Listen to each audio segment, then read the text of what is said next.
Good morning friends. 1 મિનિટનો સંદેશ.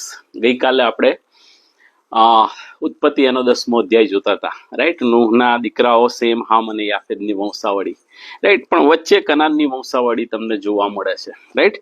અને કનાનની વંશાવળીમાં તમે જુઓ તો 15મી કલમની અંદર સીદોન, હેથ, યબુસી, અમોરી, ગિરગાસી, હિબી, આર્કીઓ, સિનિયો, આરવાદીઓ અને એની સાથે સાથે સિદોનીઓનો ત્યાં આગળ આખો ઉલ્લેખ જોવા મળે છે. આ કનાન એ જ વ્યક્તિ, રાઈટ, કે જેની વંશાવળી એના બાપા અને કાકાઓની સાથે આપેલી છે, એ જ કનાનીઓ કહેવાયા.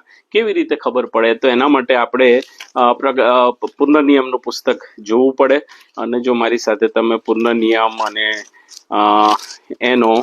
પૂર્ણનિયમનું પુસ્તકને 7મો અધ્યાય જુઓ તો ત્યાં ગાડી જે 7 દેશ જાતિઓને, બળવાન ને મોટી દેશ જાતિઓને મૂસા કહે છે, હાંકી કાઢવાની છે. કોને? ઇસ્રાયેલ પુત્રોને કહે છે.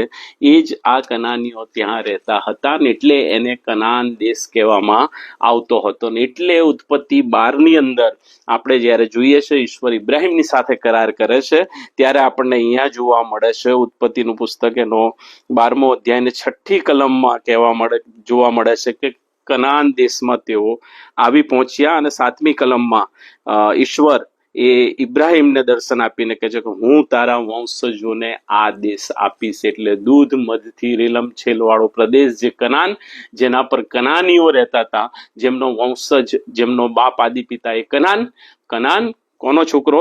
તો કે હામનો. હામ કોનો છોકરો? તો કે નૂહનો, રાઈટ. પ્રભુ આ બાબતો સમજવાના માટે પુષ્કળ કૃપા આપે. May God bless you. Bye bye. Take care.